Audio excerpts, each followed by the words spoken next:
অসমবাসী ৰাইজৰ বাবে অতি ভাল খবৰ আজি আপোনালোকৰ বাবে লৈ আহিছোঁ আমি এটা নতুন গুৰুত্বপূৰ্ণ ভিডিঅ' যদি মোৰ চেনেলত আপোনালোক নতুন তেনেহ'লে মোৰ চেনেলটো ছাবস্ক্ৰাইব কৰক লগতে বেল আইকন প্ৰেছ কৰি ৰাখক মই আপোনালোকৰ বাবে নতুন নতুন ভিডিঅ' এই চেনেলৰ মাধ্যমেৰে দি থাকোঁ আজিৰ অতি ভাল খবৰটো হ'ল যে আপোনালোকে কেনেকৈ আবেদন কৰিব গড়ৰ কাৰণে যেহেতু 2 কোটি মানুহৰ বাবে প্ৰধানমন্ত্ৰীয়ে আৱাস যোজনাৰ গড় 2 কোটি মানুহক প্ৰদান কৰিব বুলি কৈছে আৰু আপোনালোকে অনলাইনতে কৰিব পাৰিব আবেদন এই আবেদন কেনেকৈ কৰিব কি ডকুমেণ্টছ লাগিব কি নথিপত্ৰ লাগিব সকলোখিনি ডিটেইলছ এই ভিডিঅ'ত আপোনালোকক জনোৱা হ'ব যদি আপোনালোকে বিচাৰিছে যে ময়ো এই গড়ৰ বাবে আবেদন কৰিব বিচাৰিছে আবেদন কৰিবলৈ তেতিয়াহ'লে কেনেকৈ আবেদন কৰিব আপুনি কেনেকৈ সেই 2 কোটি গড়ৰ সদস্যৰ ভিতৰত আপুনি এজন সদস্য হ'ব এই বিষয়ে আজি আপোনালোকক বিশেষ তথ্য দিম যদি আপোনালোকে মোৰ চেনেলটো এতিয়ালৈকে ছাবস্ক্ৰাইব কৰা নাই তেতিয়াহ'লে আপোনালোকে মোৰ চেনেলটো ছাবস্ক্ৰাইব কৰক 2 কোটি লোকৰ গড় প্ৰদান কৰাৰ ঘোষণা চৰকাৰে কৰিছে আৰু মধ্যবিত্তকো গৃহ নিৰ্মাণৰ বাবে চৰকাৰে দিব ধন চৰকাৰী গড়ৰ লাগে নেকি যদি আপোনাৰ চৰকাৰী গড় লাগিছে তেতিয়াহ'লে আপুনি কেনেকৈ কৰিব আবেদন সেই আবেদনৰ বিশেষ কি পদ্ধতি থাকিব কেনেকৈ অনলাইন কৰিব সবিশেষ আপোনালোকক জনাব বিচাৰিছোঁ আপোনালোকে গম পাইছে চাগে যে প্ৰধানমন্ত্ৰীয়ে 2 কোটি মানুহক পকীগড় প্ৰদান কৰিব যিসকলৰ পকীগড় নাই তেওঁলোকে পকীগড়ৰ বাবে আবেদন কৰিব পাৰিব আবেদন কৰিবলৈ আপোনালোকৰ হাতত এটা স্মাৰ্টফোন থাকিলে হ'ল আৰু এই স্মাৰ্টফোনৰ মাধ্যমেৰে আপুনি কৰিব পাৰিব অনলাইনত আবেদন যদি আপোনালোকে অনলাইনত আবেদন কৰিব বিচাৰিছে তেতিয়াহ'লে আবেদন অনলাইনতো কৰিব পাৰিব যদি আপুনি অফলাইন কৰিব বিচাৰিছে তেতিয়াহ'লে অফলাইনতো কৰিব পাৰিব যদি অনলাইন কৰিব বিচাৰিছে তেতিয়াহ'লে আপোনালোকে এটা প্লে ষ্ট'ৰৰ পৰা এটা এপছ ডাউনলোড কৰিব লাগিব আৰু সেই এপছটোৰ নাম হ'ল PMJY এই এপছটো ডাউনলোড কৰি আপোনালোকে আপোনালোকৰ যিটো নাম্বাৰ সেই নাম্বাৰটো পঞ্জীকৰণ কৰি আপুনি এটা OTP আহিব আৰু এই OTP এণ্টাৰ কৰি আপুনি সহজতে কৰিব পাৰিব অনলাইনতো আবেদন যদি আপোনালোকে অনলাইনত আবেদন কৰিব বিচাৰে তেনেকৈ মোবাইলত কৰিব পাৰিব আৰু যদি অফলাইনত কৰিব বিচাৰে তেতিয়াহ'লে আপোনালোকে পঞ্চায়তত যাব লাগিব পঞ্চায়তত গৈ আপোনাৰ কি ডকুমেণ্টছ লাগে সেই ডকুমেণ্টছখিনি জমা দিব লাগিব আৰু এটা অত্যন্ত জৰুৰী কথা যিটো হ'ল যে আপোনালোকৰ প্ৰতিজনৰে যিসকলে অনলাইন বা অফলাইন য'তে আবেদন কৰিব বিচাৰিছে তেওঁলোকৰ আধাৰ কাৰ্ড থাকিব লাগিব আধাৰ কাৰ্ড যিহেতু এটা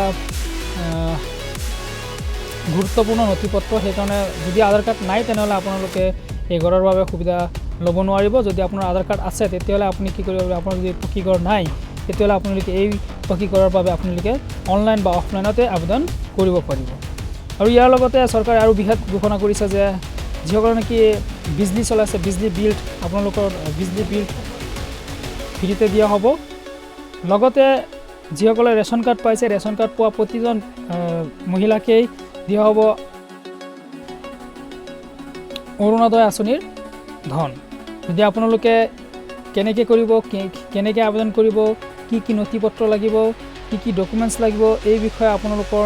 আকৌ মই ভালকৈ বুজাই দি আছোঁ যদি আপোনালোকৰ অনলাইন বা অনলাইনত যদি কৰিব বিচাৰে তেতিয়া মোবাইলৰ ঘৰৰ বাবে কৰিব পাৰিব আবেদন মোবাইলতেই কৰিব পাৰিব আবেদন আৰু ইয়াৰ বাবে ডাউনলোড কৰিব লাগিব আপোনাৰ এটা বিশেষ এপ আৰু সেই এপটোৰ নতুনকৈ কোটি কোটি লোকক পকীগড় প্ৰদান কৰিব চৰকাৰে 2 কোটি লোকক গড় প্ৰদান কৰাৰ ঘোষণা চৰকাৰৰ মধ্যবিত্তকো গৃহ নিৰ্মাণৰ বাবে চৰকাৰে দিব ধন চৰকাৰী ঘৰৰ লাগে নেকি আপোনাৰ যদি আপোনাৰ চৰকাৰী ঘৰ লাগে তেতিয়াহ'লে আপুনি কেনেকৈ কৰিব আবেদন যদি আপোনাৰ চৰকাৰী ঘৰ লাগে তেতিয়াহ'লে আপুনি কি কৰিব লাগিব কেনেকৈ কৰিব আবেদন সহজতে কৰিব পাৰিব আবেদন আপুনি ঘৰতে বহি কৰিব পাৰিব আবেদন ঘৰতে বহি আপোনাৰ স্মাৰ্টফোনেৰে কৰিব পাৰিব আপোনাৰ 2 কোটি মানুহৰ ভিতৰত আপুনি এজন সদস্য হ'ব পাৰে আৰু সেইটো আপুনি ঘৰতে বহিও কৰিব পাৰে যদি আপুনি বিচাৰিছে যে মই ঘৰতে বহি কৰিম তেতিয়াহ'লে আপোনালোকৰ হাতত থকা স্মাৰ্টফোনেৰে আপুনি কৰিব পাৰিব আবেদন আপুনি মোবাইলতে এটা বিশেষ এপ সেই এপটো আপোনালোকৰ ডাউনলোড কৰিব লাগিব আৰু ডাউনলোড কৰি আপোনালোকৰ যি মোবাইল নাম্বাৰ সেই মোবাইল নাম্বাৰটো পঞ্জীয়নকৰণ কৰিব লাগিব আৰু পঞ্জীয়ন কৰাৰ পিছত আপোনালোকৰ এটা OTP আহিব আৰু OTPৰ পিছতে আপোনালোকে সেই গড়ৰ বাবে আপুনি এজন সদস্য হৈ যাব যদি আপুনি অফলাইন কৰিব বিচাৰিছে তেতিয়াহ'লে আপোনালোকৰ পঞ্চায়ত যাব লাগিব পঞ্চায়তত গৈ আপোনালোকৰ যি নথিপত্ৰ সেই নথিপত্ৰ দিব লাগিব আৰু নথিপত্ৰ দিয়াৰ পিছত আপুনি যি বিচাৰে পঞ্চায়তত সেই পঞ্চায়তৰ সদস্য সকলে আপোনালোকৰ আধাৰ কাৰ্ড বিচাৰিব, আপোনালোকৰ ভোটাৰ আইডি বিচাৰিব পাৰে, আপোনাৰ আয় কিমান সেই আয় অনুসৰি প্ৰধানমন্ত্ৰীয়ে আপোনালোকক দিব ঘৰ। যদি আপোনাৰ এটা নিৰ্ধাৰিত আয় নিৰ্ধাৰিত কৰা হ'ব যে আপুনি ইমান টকা নিৰ্ধাৰিত আয় থাকিব, সেই নিৰ্ধাৰিত আয়ৰ সীমাত যদি আপুনি পৰিছে তেতিয়াহ'লে আপুনি এই ঘৰৰ বাবে যোগ্য। ইয়াত 2 কোটি মানুহক যিহেতু ঘৰ প্ৰদান কৰা হ'ব, খালি 2 কোটি মানুহে যে আবেদন কৰিব তেনে হয়, কোটি কোটি মানুহে ইয়াত আবেদন কৰিব। আৰু আবেদন কৰাৰ পিছত আপোনাৰ যদি আয়ৰ পৰিসীমা কম থাকে বা আপোনাৰ যদি পকী ঘৰ নাই তেতিয়াহ'লে আপোনালোকে এই ঘৰৰ সুবিধা লাভ কৰিব পাৰিব। আৰু এই ঘৰৰ সুবিধা লাভ কৰিবলৈ আপোনাৰ স্মাৰ্টফোনেই যথেষ্ট। আপুনি স্মাৰ্টফোনেৰে আপুনি কৰিব পাৰে আবেদন, আৰু আপোনাৰ বিশেষ এপ, সেই এপটো ডাউনলোড কৰি আপোনালোকে ঘৰৰ বাবে কৰক আবেদন, আৰু আপুনি এটা পকী ঘৰ লাভ কৰক। যদি আপোনাৰ স্মাৰ্টফোন আছে আপুনি অনলাইনতে সহজতে কৰিব পাৰিব আবেদন ঘৰৰ বাবে। আপোনাৰ মোবাইল ফোনেৰে আপুনি আবেদন কৰিব পাৰিব। প্ৰধানমন্ত্ৰী আৱাস যোজনাৰ ঘৰ 2 কোটি মানুহক প্ৰদান কৰা হ'ব। অনলাইন অফলাইন পদ্ধতি দুয়োটা থাকিব। আপোনালোকে দুয়োটা পদ্ধতিৰে আবেদন কৰিব পাৰিব, মোবাইলতে কৰিব পাৰিব আবেদন। ইয়াৰ বাবে ডাউনলোড কৰিব লাগিব এটা বিশেষ এপ, আৰু এই এপটোত আপোনালোকৰ নাম্বাৰটো ৰেজিষ্টাৰ কৰিব লাগিব, আৰু OTP দি আপুনি সেই এপটোত ৰেজিষ্টাৰ হ'ব লাগিব। আৰু আপুনি যদি পঞ্চায়তত কৰিছে তেতিয়াহ'লে আপোনাৰ পঞ্চায়তত নথিপত্ৰ জমা দিব লাগিব। আধাৰ কাৰ্ড লাগিব, আধাৰ কাৰ্ড অবিহনে আপোনালোকে ঘৰ কেতিয়াও নাপায়।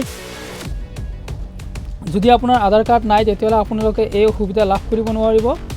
আধাৰ কাৰ্ড থকাটো বাধ্যতামূলক। ইয়াৰ লগতে আৰু এটা বিশেষ ঘোষণা কৰিছে চৰকাৰে। সেই ঘোষণাটো হ'ল যে আপোনালোকে যিসকলে নেকি চাউলৰ কাৰ্ড পাইছে, চাউলৰ কাৰ্ড পোৱা প্ৰত্যেকজন মহিলাকে দিয়া হ'ব অৰুণোদয় আঁচনি। ইয়াৰ লগতে অৰুণোদয় আঁচনি দিয়াৰ ব্যৱস্থাও চৰকাৰে কৰিছে। লগতে বিজলীৰ বিলতো ক্ষমা দিব বুলি চৰকাৰে প্ৰকাশ কৰিছে। আজিৰ বিশেষ ঘোষণা। আপোনালোকৰ যদি 2 কোটি মানুহৰ ভিতৰত আপুনি এজন সদস্য হ'ব বিচাৰিছে তেতিয়াহ'লে আপোনালোকে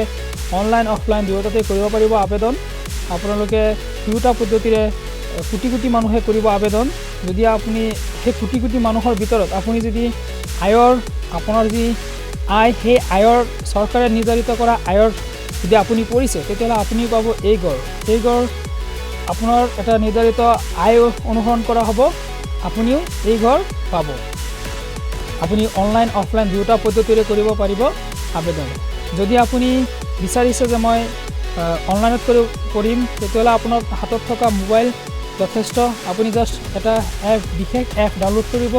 আৰু সেই এপটো ডাউনলোড কৰাৰ পিছত আপুনি আপোনাৰ মোবাইল নম্বৰ ৰেজিষ্টাৰ কৰিব লাগিব, আৰু ৰেজিষ্টাৰ কৰাৰ পিছত আপোনাৰ এটা OTP আহিব, আৰু সেই OTPটো আপোনালোকে এণ্টাৰ কৰি ৰেজিষ্টাৰ হ'ব পাৰিব। আধাৰ কাৰ্ড থকাটো বাধ্যতামূলক। আকৌ ইয়াৰ পিছত আপোনালোকৰ নেক্সট ভিডিঅ'ত আপোনালোকক দেখুৱাম যে আপোনালোকে কেনেকৈ এপছটো ডাউনলোড কৰিব লাগিব, কেনেকৈ ইনষ্টল কৰিব লাগিব, কেনেকৈ ৰেজিষ্টাৰ কৰিব লাগিব, সকলো প্ৰচেছ আপোনালোকক নেক্সট ভিডিঅ'ত দেখুওৱা হ'ব। আজি ধন্যবাদ।